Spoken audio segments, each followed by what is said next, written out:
Hi there, this is another Hungary black trap, and as its name might suggest, it's in the Budapest counter gambit.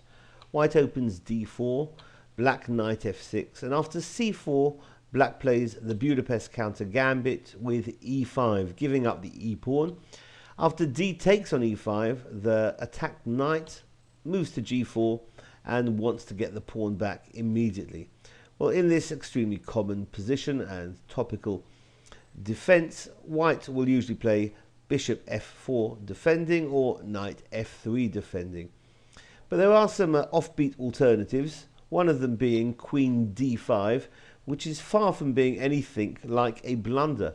It defends the pawn, but the queen is exposed there, so open in the center. Black will develop knight c6 and wants to get the piece back next move, so white defends with knight f3.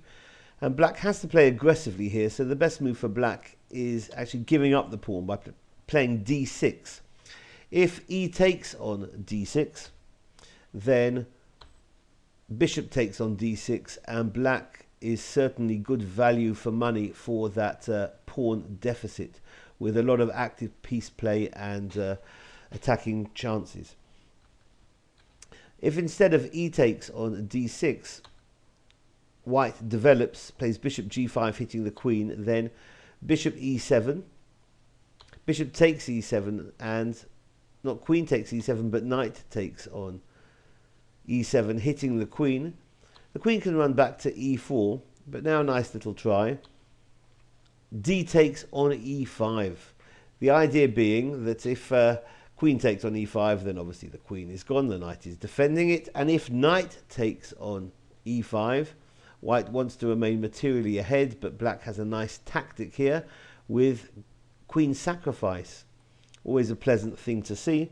Queen to d1 check, forcing king takes on d1, because now the knight on g4 is taking the pawn on f2, and that's check. That's going to pick up the queen.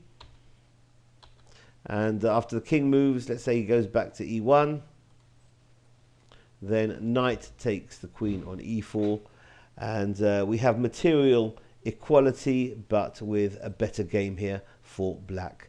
So this has been another Hungary black trap in the Budapest counter gambit. Thanks for watching. Bye bye.